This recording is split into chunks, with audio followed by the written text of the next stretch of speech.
It was a night like any other, but there was something different in the air. The moon hung low in the sky, casting an eerie glow over the forest. I was walking along a familiar path, yet the silence felt too thick, too heavy.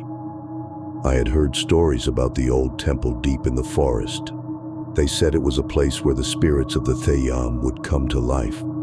I didn't believe it, until that night. I found myself standing there at the edge of the clearing, unable to move as I gazed at the strange altar in front of me. And then, from the shadows, he emerged, the Theyyam spirit. He was unlike anything I had ever seen before. His eyes gleamed with an unnatural glow, his face painted with strange, ominous markings. His presence was overwhelming, as if the very air around him trembled. I stood there, rooted to the spot, unable to look away. The spirit's eyes locked with mine, and it felt as though he could see straight through me. My heart pounded in my chest, each beat like thunder. I tried to move to run, but my body betrayed me, frozen in terror. Suddenly he was moving, faster than I could comprehend. The forest, once silent, seemed to come alive with his every step. I ran, my feet slipping on the wet ground, but no matter how fast I went, I could hear his footsteps behind me, closing in. The forest became a blur, shadows stretching out like grasping hands. The trees seemed to bend and twist as if alive, blocking my way at every turn. The deeper I ran, the more I felt like the very forest itself was conspiring against me. I reached a clearing. There was no escape. I turned to face him, my breath ragged in my chest.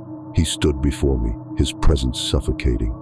I knew I had to do something, anything, but I was paralyzed with fear. The Theyyam spirit was upon me, and there was no turning back.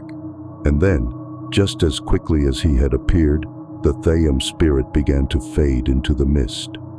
His glowing eyes were the last thing I saw before he vanished into the darkness. The forest was quiet again, but I knew something had changed. I would never be the same.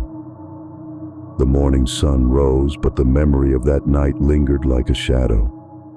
The forest, now peaceful, seemed like a completely different place, but I could still feel the presence of the Theyyam spirit, watching, waiting.